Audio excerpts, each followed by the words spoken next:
Hi friends, എല്ലാവർക്കും പുതിയൊരു വീഡിയോയിലേക്ക് സ്വാഗതം. MG university PG admission 2024 registration start ചെയ്തിട്ടുണ്ട്.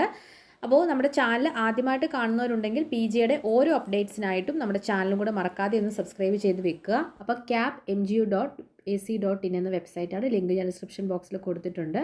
അപ്പോൾ ഇവിടെ മുകളിലായിട്ട് നിങ്ങൾക്ക് registration, login, resources, colleges and programmes, അതുപോലെ തന്നെ ഫീസ് സ്ട്രക്ചർ ഇതൊക്കെ കൊടുത്തിട്ടുണ്ട്. അപ്പോൾ റിസോഴ്സസിനകത്ത് നിങ്ങൾക്ക് പ്രോസ്പെക്ടസ് ഉണ്ട്, അതുപോലെ തന്നെ ഇൻസ്ട്രക്ഷൻസ്, അതായത് ഓൺലൈൻ രജിസ്ട്രേഷൻ്റെ ഇൻസ്ട്രക്ഷൻസും കാര്യങ്ങളും ഒക്കെ കൊടുത്തിട്ടുണ്ട്. അപ്പോൾ പ്രോസ്പെക്ടസ് നിങ്ങൾ ഡൗൺലോഡ് ചെയ്ത് നന്നായിട്ട് വായിച്ചു നോക്കുക. പിന്നെ കോളേജസ് ആൻഡ് പ്രോഗ്രാംസ് എന്നുള്ളത് കൊടുത്തിട്ടുണ്ട്. അത് പ്രോഗ്രാംസ് ക്ലിക്ക് ചെയ്ത് കഴിഞ്ഞാൽ നിങ്ങൾക്ക് ആ ഒരു പ്രോഗ്രാംസ് ഏതൊക്കെയാണെന്നുള്ളത് നിങ്ങൾക്ക് കാണാനായിട്ട് സാധിക്കും. അതുപോലെ തന്നെ കോളേജസ് നിങ്ങൾക്ക് അവിടെ ചെക്ക് ചെയ്ത് നോക്കാവുന്നതാണ്. പിന്നെ ഫീസ് സ്ട്രക്ചർ നോക്കുക. എയ്ഡഡിൻ്റെയും അൺഎയ്ഡഡ് സെൽഫ് ഫിനാൻസിൻ്റെയും കൊടുത്തിട്ടുണ്ട്. അപ്പോൾ രണ്ടിൻ്റെയും ഫീസ് സ്ട്രക്ചറിൽ വ്യത്യാസം ഉണ്ടാവും. സെൽഫ് ഫിനാൻസ് ആകുമ്പോൾ കുറച്ചും കൂടെ ഫീസ് കൂടുതലായിരിക്കും. അപ്പോൾ അതൊക്കെ നോക്കിയിട്ട് വേണം നിങ്ങൾ ഓപ്ഷൻസ് ഒക്കെ കൊടുക്കാനായിട്ട്. ഇനി നിങ്ങളുടെ പ്രത്യേകമായിട്ട് ശ്രദ്ധിക്കേണ്ട ഒരു കാര്യം, നിങ്ങൾ രജിസ്ട്രേഷൻ, അതായത് നിങ്ങളുടെ ഡീറ്റെയിൽസ് എല്ലാം കൊടുത്തതിന് ശേഷം, ഫൈനൽ സബ്മിഷൻ എല്ലാം കൊടുത്തതിന് ശേഷം നിങ്ങൾക്ക് പിന്നെ ഒരു എഡിറ്റ് ഓപ്ഷൻ ഉണ്ടാവില്ല. അതായത് പിന്നീട് നിങ്ങൾക്ക് നിങ്ങളുടെ ഡേറ്റാസ് എഡിറ്റ് ചെയ്യാൻ സാധിക്കില്ല. യൂണിവേഴ്സിറ്റി ഒരു ടൈം നിങ്ങൾക്ക് തരും എഡിറ്റ് ചെയ്യാനായിട്ട്. ആ ഒരു ടൈമിൽ മാത്രമേ എഡിറ്റ് ചെയ്യാൻ സാധിക്കുകയുള്ളൂ. അപ്പോൾ നിങ്ങൾ ആ ഒരു കാര്യം പ്രത്യേകം ഓർക്കുക. ഡീറ്റെയിൽസ് എല്ലാം കൊടുക്കുമ്പോൾ നിങ്ങൾ കൃത്യമായിട്ട് കൊടുക്കാൻ പ്രത്യേകം ശ്രദ്ധിക്കുക. റിസർവേഷൻ്റെ ഡീറ്റെയിൽസ് ഒക്കെ കൊടുക്കുമ്പോഴും നിങ്ങളുടെ കയ്യിൽ ആ ഒരു സർട്ടിഫിക്കറ്റുകളൊക്കെ അഡ്മിഷൻ ടൈമിൽ നിങ്ങൾ ഹാജരാക്കേണ്ടതായിട്ടുണ്ടാവും. കാര്യങ്ങളൊക്കെ ശ്രദ്ധിച്ചിട്ട് വേണം നിങ്ങൾ എല്ലാ ഡീറ്റെയിൽസും കൊടുക്കാനായിട്ട്. രജിസ്ട്രേഷൻ ചെയ്യാനായിട്ട് ഇവിടെ രജിസ്ട്രേഷൻ സ്റ്റുഡൻറ് എന്നുണ്ട്. അത് നിങ്ങൾ ജസ്റ്റ് ക്ലിക്ക് ചെയ്യുക. ശേഷം ഇത്രയും സ്റ്റെപ്പുകളാണ് വരുന്നത്. ഫസ്റ്റ് ഒരു അക്കൗണ്ട് ക്രിയേഷൻ ആണ്. നിങ്ങളുടെ ബേസിക് ആയിട്ടുള്ള ഡീറ്റെയിൽസ് എല്ലാം നിങ്ങൾ എൻ്റർ ചെയ്ത് കൊടുക്കുക. ശേഷം നിങ്ങൾക്ക് ഒരു ആപ്ലിക്കേഷൻ നമ്പർ ആൻഡ് പാസ്വേഡ് കിട്ടും. അത് ഉപയോഗിച്ചിട്ടാണ് പിന്നെ നിങ്ങൾ ലോഗിൻ ചെയ്യേണ്ടത്. പിന്നെ സെക്കൻഡ് സ്റ്റെപ്പിൽ വരുന്ന നിങ്ങളുടെ പേഴ്സണൽ ഡീറ്റെയിൽസ് എല്ലാം എൻ്റർ ചെയ്ത് കൊടുക്കുക എന്നുള്ളതാണ്. തേർഡ് വരുന്നത് നിങ്ങളുടെ ക്വാളിഫിക്കേഷൻ ഡീറ്റെയിൽസ് ആണ്. പിന്നീട് ഫോർത്ത് സ്റ്റെപ്പ് വരുന്ന ഓപ്ഷൻ രജിസ്ട്രേഷൻ ആണ്. അത് വളരെ ഇമ്പോർട്ടൻ്റ് ആയിട്ടുള്ള ഒരു സ്റ്റെപ്പാണ്. നിങ്ങൾക്കറിയാം, നിങ്ങൾ ഡിഗ്രിക്ക് അപ്ലൈ ചെയ്തുകൊണ്ട് നിങ്ങൾക്ക് അതിനെക്കുറിച്ച് നല്ല ധാരണ ഉണ്ടാവും. എങ്കിലും നിങ്ങൾ ഓപ്ഷൻസ് കൊടുക്കുമ്പോൾ നിങ്ങൾക്ക് താല്പര്യമുള്ള കോളേജുകളായിരിക്കണം നിങ്ങൾ ഫസ്റ്റ് ഓപ്ഷനുകളായിട്ട് കൊടുക്കേണ്ടത്. ഇഷ്ടമുള്ള, അതായത് ഗവൺമെൻറ് എയ്ഡഡ് കോളേജുകളൊക്കെ തന്നെ ഫസ്റ്റ് ഓപ്ഷനുകളായിട്ട് കൊടുക്കുക. നിങ്ങൾ കൊടുക്കുന്ന ഓപ്ഷനെ ബേസ് ചെയ്തിട്ടായിരിക്കും നിങ്ങളുടെ അലോട്ട്മെൻറ്റ് വരുന്നത്. സെൽഫ് ഫിനാൻസിങ് ഒക്കെ ലാസ്റ്റായിട്ട്, അവസാനമായിട്ടൊക്കെ കൊടുക്കാൻ ശ്രദ്ധിക്കുക. കാരണം സെൽഫ് ഫിനാൻസ് എന്ന് പറയുന്നത് നിങ്ങൾ ഫീസ് കൊടുത്ത്, അധികമായിട്ട് ഫീസ് കൊടുത്ത് പഠിക്കേണ്ട കോളേജുകളായിരിക്കും വരുന്നത്.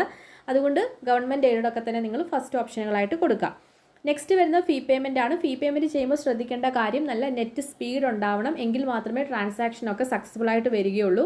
എന്തെങ്കിലും ഒരു കാരണവശാൽ നിങ്ങളുടെ ട്രാൻസാക്ഷൻ ഫെയിലായി പോയിട്ടുണ്ടെങ്കിൽ, നിങ്ങളുടെ പൈസ ഡെബിറ്റ് ആയി പോയിട്ടുണ്ട്, പക്ഷേ നിങ്ങൾക്ക് അങ്ങനെ വീണ്ടും പേയ്മെൻറ്റ് ചെയ്യാൻ പറയുന്നു, അങ്ങനെയൊക്കെ കാണിക്കുകയാണെങ്കിൽ നിങ്ങൾ യൂണിവേഴ്സിറ്റിയുമായിട്ട് കോൺടാക്റ്റ് ചെയ്യേണ്ടതാണ്.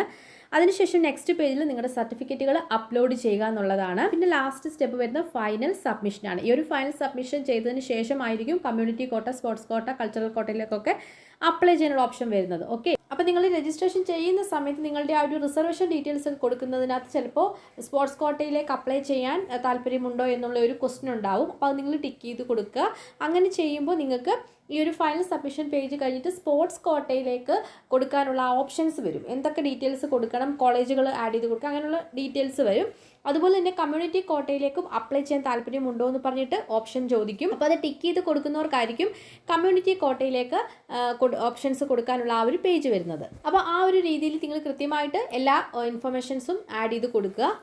ഡീറ്റെയിൽ ആയിട്ട് പോകുന്നില്ല, നിങ്ങൾക്ക് അറിയാം എങ്ങനെയാണ് ഇത് ഓരോ സ്റ്റെപ്പും ചെയ്യേണ്ടതെന്ന് അറിയാവുന്നതുകൊണ്ട് ആ ഒരു ഡീറ്റെയിൽഡ് രജിസ്ട്രേഷൻ സ്റ്റെപ്പുകളിലേക്ക് പോകുന്നില്ല. ഇനി രജിസ്ട്രേഷൻ ഫീസ് അല്ലെങ്കിൽ ആപ്ലിക്കേഷൻ ഫീസ് ജനറൽ വിഭാഗത്തിന് 1300 രൂപയും SC/ST വിഭാഗത്തിന് 650 രൂപയുമാണ് വരുന്നത്. ഇനി അഡ്മിഷൻ സമയത്ത് നിങ്ങൾ സബ്മിറ്റ് ചെയ്യേണ്ട ഡോക്യുമെൻറ്റ്സ് എന്തൊക്കെയാണെന്ന് നോക്കാം. ഫസ്റ്റ് നിങ്ങളുടെ അലോട്ട്മെൻറ്റ് മെമ്മോയാണ്. അലോട്ട്മെൻറ്റ് വന്നതിന് ശേഷം അലോട്ട്മെൻറ്റ് മെമ്മോ ലഭിക്കും. പിന്നെ വേണ്ടത് ഡേറ്റ് ഓഫ് ബർത്ത് പ്രൂവ് ചെയ്യാൻ, അതായത് നിങ്ങളുടെ SSLC സർട്ടിഫിക്കറ്റ് ആണ്. പിന്നെ വേണ്ടത് ലാസ്റ്റ് പഠിച്ച ഇൻസ്റ്റിറ്റ്യൂഷനിൽ നിന്നുള്ള TC, ട്രാൻസ്ഫർ സർട്ടിഫിക്കറ്റ്, അതേപോലെ തന്നെ കോൺടാക്ട് സർട്ടിഫിക്കറ്റ്. പിന്നെ വേണ്ടത് നിങ്ങളുടെ മാർക്ക് ലിസ്റ്റ് ആണ്. ഗ്രേഡ് കാർഡ് അല്ലെങ്കിൽ നിങ്ങളുടെ മാർക്ക് ലിസ്റ്റ് ആണ് വേണ്ടത്. അതുപോലെ പ്രൊഫഷണൽ സർട്ടിഫിക്കറ്റും വേണം. പിന്നെ വേണ്ടത് ഇക്വലൻസി അല്ലെങ്കിൽ എലിജിബിലിറ്റി സർട്ടിഫിക്കറ്റ് ആണ്. അതായത് MG യൂണിവേഴ്സിറ്റി അല്ലാതെ മറ്റേതെങ്കിലും യൂണിവേഴ്സിറ്റിയിൽ നിന്നും ഡിഗ്രി പാസ്സായവരാണെങ്കിൽ നിങ്ങൾ MG യൂണിവേഴ്സിറ്റിയിൽ നിന്നും ഇക്വലൻസി അല്ലെങ്കിൽ എലിജിബിലിറ്റി സർട്ടിഫിക്കറ്റ് എന്ന് പറയും, അത് നിങ്ങൾ വാങ്ങേണ്ടതാണ്. പിന്നെ വേണ്ടത് മൈഗ്രേഷൻ സർട്ടിഫിക്കറ്റ് ആണ്. അതിനുശേഷം പറഞ്ഞ SC/ST വിഭാഗമാണെങ്കിൽ കാസ്റ്റ് സർട്ടിഫിക്കറ്റ്, റവന്യൂ അതോറിറ്റീസിൽ നിന്നുള്ള കാസ്റ്റ് സർട്ടിഫിക്കറ്റ് ആണ് നിങ്ങൾ ഹാജരാക്കേണ്ടത്. നെക്സ്റ്റ് പറയുന്നത് SCBC വിഭാഗക്കാരാണെങ്കിൽ നോൺ ക്രീമിലിയർ സർട്ടിഫിക്കറ്റ്. SCBC പറയുമ്പോൾ OBC വിഭാഗവും അതുപോലെ തന്നെ ചില OEC വിഭാഗത്തിൽ വരുന്നവരാണ് SCBCയിൽ വരുന്നത്. അവർ നോൺ ക്രീമിലിയർ സർട്ടിഫിക്കറ്റ് ഹാജരാക്കണം. നോൺ ക്രീമിലിയർ സർട്ടിഫിക്കറ്റിൻ്റെ വാലിഡിറ്റി എന്ന് പറയുന്നത് 12 മാസം, അതായത് 1 വർഷമാണ്. കാസ്റ്റ് സർട്ടിഫിക്കറ്റിന് 3 വർഷമാണ് വാലിഡിറ്റി. അപ്പോൾ ഏതൊക്കെ വിഭാഗക്കാരാണ് ഈ ഒരു SCBC വിഭാഗത്തിൽ വരുന്നതെന്നുള്ളത് നിങ്ങളുടെ പ്രോസ്പെക്ടസിൽ കൊടുത്തിട്ടുണ്ടാവും. നിങ്ങളത് ചെക്ക് ചെയ്ത് നോക്കുക. ഇനിയും EWS വിഭാഗത്തിൽ വരുന്നവരാണെങ്കിൽ എക്കണോമിക്കലി വീക്കർ സെക്ഷൻ, ആ ഒരു വിഭാഗത്തിൽ വരുന്നവരാണെങ്കിൽ ഇൻകം ആൻഡ് അസറ്റ് സർട്ടിഫിക്കറ്റ് അല്ലെങ്കിൽ EWS സർട്ടിഫിക്കറ്റ് കൂടി ഹാജരാക്കേണ്ടതാണ്. EWS സർട്ടിഫിക്കറ്റിൻ്റെ വാലിഡിറ്റിയും 1 വർഷമാണ് വരുന്നത്. പിന്നെ പറയുന്നത് ബോണസ് പോയിന്റിനെ കുറിച്ചാണ്, അതായത് വെയിറ്റേജ് മാർക്ക്. അപ്പോൾ അത് NCC NSS ഒക്കെ ഹയർ സെക്കൻഡറി ലെവലാണ് വരുന്നത്. അപ്പോൾ ആ ഒരു വെയിറ്റേജ് ഒക്കെ ഉള്ളവർക്ക് ബോണസ് മാർക്സ് ലഭിക്കും. അപ്പോൾ അതിൻ്റെ സർട്ടിഫിക്കറ്റ് നിങ്ങൾ കരുതേണ്ടതാണ്. പിന്നെ പ്രധാനപ്പെട്ട ഒരു കാര്യമാണ് നിങ്ങളുടെ ആപ്ലിക്കേഷൻ്റെ പ്രിൻ്റ് ഔട്ട്. അപ്പോൾ നിങ്ങൾ ഫൈനൽ സബ്മിഷൻ എല്ലാം കൊടുത്തതിന് ശേഷം ആപ്ലിക്കേഷൻ്റെ പ്രിൻ്റ് ഔട്ട് നിങ്ങൾ എടുത്ത് വെക്കേണ്ടതാണ്. അപ്പോൾ പ്രധാനമായും ഇത്രയും സർട്ടിഫിക്കറ്റുകളാണ് നിങ്ങൾ അഡ്മിഷൻ സമയത്ത് കരുതേണ്ടത്. എല്ലാത്തിൻ്റെയും ഒറിജിനലാണ് നിങ്ങൾ അഡ്മിഷൻ സമയത്ത് സബ്മിറ്റ് ചെയ്യേണ്ടത്. എന്തെങ്കിലും കാരണവശാൽ ഏതെങ്കിലും സർട്ടിഫിക്കറ്റുകൾ നിങ്ങളുടെ കൈവശം ഇല്ലെങ്കിലോ അല്ലെങ്കിൽ തെറ്റായ സർട്ടിഫിക്കറ്റുകൾ നിങ്ങൾ ഹാജരാക്കുകയോ ചെയ്യുകയാണെങ്കിൽ നിങ്ങളുടെ അഡ്മിഷനെ തന്നെ അത് ബാധിക്കും. അഡ്മിഷൻ തന്നെ ക്യാൻസൽ ആവാനുള്ള സാധ്യതയുണ്ട്.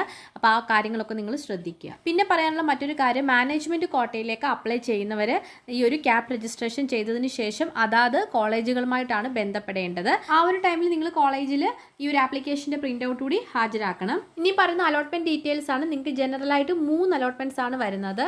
അതിനുശേഷം സീറ്റ് വേക്കൻസിയുടെ അടിസ്ഥാനത്തിൽ സപ്ലിമെൻ്ററി അലോട്ട്മെൻറ്റ്സുകളും വരാറുണ്ട്. അപ്പോൾ അലോട്ട്മെൻറ്റ്സ് ഒക്കെ പബ്ലിഷ് ചെയ്തതിന് ശേഷം അതാത് ടൈമിൽ കൂടുതൽ ഡീറ്റെയിൽസ് അടങ്ങുന്ന വീഡിയോസ് ചെയ്യാം. ടെമ്പററി അഡ്മിഷൻ, പെർമനന്റ് അഡ്മിഷൻ എന്നൊക്കെ പറഞ്ഞിട്ടുണ്ട്. എങ്ങനെയാണ് നിങ്ങൾ അഡ്മിഷൻ സെലക്ട് ചെയ്യേണ്ടതെന്നൊക്കെ ഉണ്ട്. അതൊക്കെ അതാത് ടൈമിൽ നിങ്ങൾക്ക് അപ്ഡേഷൻ തരാം. അതുപോലെ തന്നെ അപേക്ഷയുടെ ലാസ്റ്റ് ഡേറ്റ് നമ്മുടെ വെബ്സൈറ്റിൽ വന്നിട്ടില്ല. അപ്പോൾ ഡിഗ്രിക്കൊക്കെ അഡ്മിഷൻ ഷെഡ്യൂൾ വന്നിട്ടുണ്ടായിരുന്നു. അതുപോലെ തന്നെ നിങ്ങൾക്കും വരാൻ ചിലപ്പോൾ സാധ്യതയുണ്ട്. നിങ്ങൾ നാളെയൊക്കെ ഈ വെബ്സൈറ്റ് ഒന്ന് ചെക്ക് ചെയ്ത് നോക്കുക, അഡ്മിഷൻ ഷെഡ്യൂൾ വന്നിട്ടുണ്ടോ എന്നുള്ളത്. ആ സമയത്ത് നിങ്ങൾക്ക് ലാസ്റ്റ് ഡേറ്റ് മനസ്സിലാക്കാനായിട്ട് സാധിക്കും.